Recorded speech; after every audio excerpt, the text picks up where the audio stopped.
নমস্কার বন্ধুরা, কেমন আছেন সবাই? আশা করি ভালো আছেন, সুস্থ আছেন।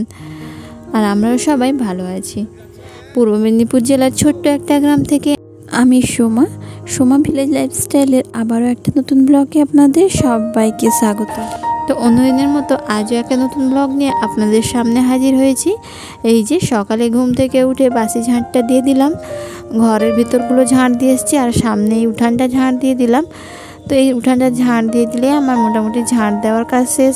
আর বাসি কাজ বলতে কিন্তু আমার এই ঝাঁট দেওয়া আই থাকে, থালা মাজাটা যে আমি রাত্রে করেই রেখে দিই, তাতে আমারই সুবিধে হয় যে যদি আমি কাজগুলো তাড়াতাড়ি শেষ করতে পারি। আসলে সকালবেলা এত কাজের মধ্যে ব্যস্ত হয় কিনা, তাই সকালবেলার দিকে বেশি কাজ না রাখাটাই ভালো। সেই জন্যই আমি রাতে থালা বাসনগুলো ধুয়ে রেখে দিই, সকালে উঠে শুধু ঝাঁটটা দেবো বলে। আর দেখুন, কথা বলতে বলতে কিন্তু আমার পুরো উঠোনটা ঝাঁট দেওয়া হয়ে গেছে।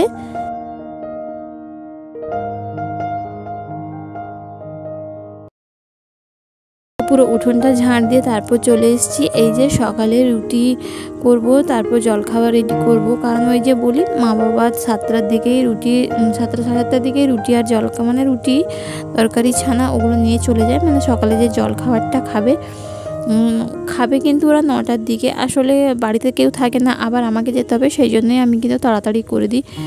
যেদিন ছেলে বাড়িতে থাকে সেদিন একটু দেরি করে করলেও হয়, কিন্তু যেদিন ছেলে বাড়িতে না থাকে, টিউশন যায়, তো সেদিন আমি তাড়াতাড়ি জলখাবারটা রেডি করে দিই, নাহলে আমাকে আবার জলখাবারটা নিয়ে যেতে হবে। তো এখানে আমি ছানাটা কেটে নিয়েছি, তারপরে এই যে রুটিগুলো করে নিলাম। আর শ্বশুরবাড়িতে আপনি যতই সবার জন্য করুন না কেন, আপনার কখনো গুণগান গাইবে না, এটাই কিন্তু একদম বাস্তব কথা। আপনি যতটা ওদের জন্য ভাববেন, ওরা কিন্তু আপনাকে ততটা নিজের করে কখনোই নেবে না। এটা আমার 15 বছর সংসারের অভিজ্ঞতা থেকেই বললাম। কিন্তু যাই হোক, অনেক বাড়তি কথা বলে ফেললাম। তো তারপরে দেখুন, এই যে আলু ভাজাটা করলাম, রুটিটা হয়ে গেছে আর আলু ভাজাটাও করে নিলাম। আলু ভাজাটা করে নিয়ে তারপর চলে এসেছি বিছানাটা গোছাবো বলে। বিছানাটা ভালো করে গুছিয়ে নিই, তারপর আমি ঘরটা মুছতে যাব। আর আমি যতক্ষণ বিছানাটা গোছাচ্ছি, আপনাদের কাছে অনুরোধ রইল, প্লিজ আমার ব্লগটা যদি আপনাদের একটু হলে ভালো লাগে, তাহলে প্লিজ চ্যানেলটিকে সাবস্ক্রাইব করে দেবেন এবং ভিডিওতে একটি লাইক দিয়ে দেবেন। এবং যারা অলরেডি আগে থেকে আমার চ্যানেলকে সাবস্ক্রাইব করে রেখেছেন, তাদেরকে অসংখ্য ধন্যবাদ আমার চ্যানেলটিকে সাবস্ক্রাইব করার জন্য।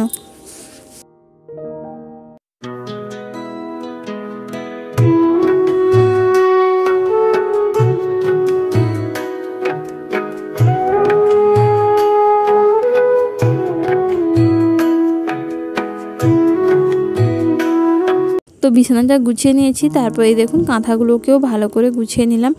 আর কম্বলটা তো তুলে দিয়েছি, মানে ব্ল্যাঙ্কেটটা তুলেই দিয়েছি, কারণ ঠান্ডা সেভাবে নেই, তো সেই জন্য আমি ব্ল্যাঙ্কেটটা তুলে দিয়েছি। আর এই ছোটো ছোটো কাঁথাগুলো আছে, ওগুলোই বের করেছি। আর এই দেখুন, বিছানা গোছাতে গোছাতে কিন্তু কারেন্ট চলে গেল, তাই পুরো ভিডিওটা দিলাম না। তো ঘরটা গুছিয়ে নিয়ে তারপর আপনাদেরকে ভিডিও দিলাম। কেমন লাগছে ঘরটা গোছানো অবশ্যই কমেন্ট করে জানাবেন। যতই পরিশ্রম হোক, যতই কাজ করি না কেন, আমি চেষ্টা করি সবসময় নিজের ঘরটাকে সুন্দর করে গুছিয়ে রাখতে। নিজেকেও গুছিয়ে রাখার চেষ্টা করি, কিন্তু সবসময় সেটা হয়ে ওঠে না। তারপর এই যে চলে এসেছি ঘরটা মুছবো বলে। তো ঘরটা মুছে নিই, তারপর চান করতে যাব। চান টান করে এসে তারপর পুজো করে এসে রান্না বসাবো।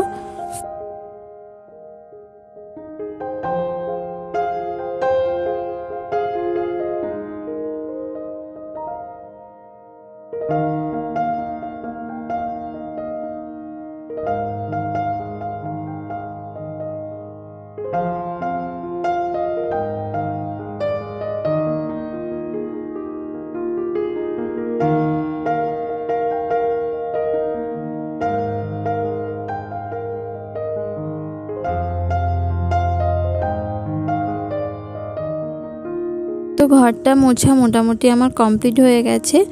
ঘরটা মুছে নিয়েছি, আর এবার চানটা করে আসবো। আর জলও চলে এসছে, সেই জন্য চান টান করে আসবো। এই যে চান টান করে চলে এসেছি, তারপর ঠাকুর পুজোটা দিয়ে দিলাম। ঠাকুর পুজোটা দিয়ে তারপর আমি রান্না বসাবো। তারপর এই যে রান্নাটা বসিয়ে দিলাম। ঠাকুর পুজোটা দেওয়ার পর রান্না বসিয়ে দিয়েছি।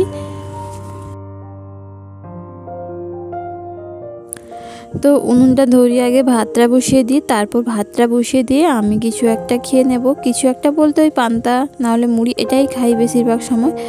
তো অল্প পান্তা আছে, পান্তা খেয়ে নেব, তারপর আমি রান্নাবান্নাগুলো করব। তরকারিগুলো যেগুলো করব সেগুলো এক করে সবজি কাটবো, মশলা বাটবো আর রান্না করব। আসলে একটা উনুন তো, তার জন্যই আমি ভাতটা আগে বসিয়ে দিই। তো ভাতটা হতে হতে আমার এদিকে খাওয়া হয়ে যাবে আর সবজি কাটাও হয়ে যাবে। তো খেয়ে চলে এসেছি। ভাতটা দেখুন এখনও কিন্তু ভাতে ফুট আসেনি, মানে এখনও ভাত কিন্তু ফোটেনি। তো আমার কিন্তু খাওয়া শেষ। তারপর ভাতটা হয়ে গেছে। আর এইদিকে দেখুন আমি একটা শাকের তরকারি করেছি আর মাছের ঝোল হয়েছে, পালং শাকের তরকারি হয়েছে আর উচ্ছে ভাজা হয়েছে। তো এই 3টে তরকারি হয়েছে আজকে। তারপর এই যে রান্নাবান্না শেষ করে তো ঘরে কাজ হচ্ছে। বাবা বললো আমাকে একটু তার মুড়ে দিতে, তো সেই জন্য তারগুলোই মুড়ছিলাম। আসলে ওরা কাজ করছে। আর এই তারগুলো না কখন লাগে বলুন তো, যখন রিংটন ঢালাই হয়, রড বাঁধতে হয়, তো তখনই এরভাবে তারগুলো লাগে। তো ওই জন্য তারগুলোকে ভালো করে মানে যেভাবে তারগুলো মুড়ে দিতে বলেছিল, তো সেইভাবে তারগুলো আমি মুড়ে নিচ্ছি।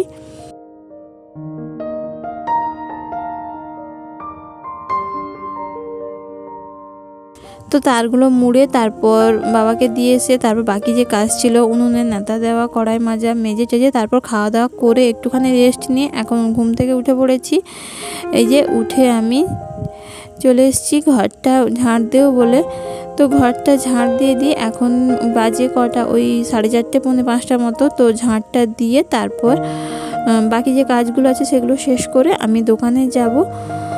আর আমাদের না সকালে বিকেলে দুবেলাই ঝাড় দেওয়া হয় আর একবেলা ঘর মোছা হয়। দুবেলা ঘর মুছতে টাইমও হয় না আর সম্ভবও হয় না আমার দ্বারে, যেহেতু নিজের হাতেই সব কিছু সংসার দোকান একার হাতে সামলাতে হয়। সেই জন্যই ইচ্ছে থাকলেও ভাবি মাঝে মাঝে যে দুবার ঘর মুছে নেব, সেটাও টাইম হয়ে ওঠে না। তো তারপর এই যে ঘরটা ঝাড় দিয়ে তারপর চলে এসেছি, সন্ধ্যাটা দিয়েই একদম দোকানে যাব। কারণ ছেলেকে বলেছিলাম যে সন্ধ্যে দিতে, কিন্তু ওর আস্তে আস্তে না 6:30 পৌনে 7টা বাজবে। তো ওই জন্যই আমি সন্ধ্যাটা দিয়েই একদম ঘর থেকে বেরোচ্ছি দোকানে। তো এখানে সন্ধ্যাটা দেওয়া হয়ে গেছে আর আমি এবার যাব দোকানে। তো এই যে রেডি হয়ে নিয়েছি দোকানে যাব বলে, আর এই যে দোকানে চলে এসেছি। তো আজকের ব্লগটা এ পর্যন্ত। সবার কেমন লাগলো অবশ্যই কমেন্ট করে জানাবেন। যদি ভালো লাগে তাহলে চ্যানেলটিকে সাবস্ক্রাইব করে দেবেন।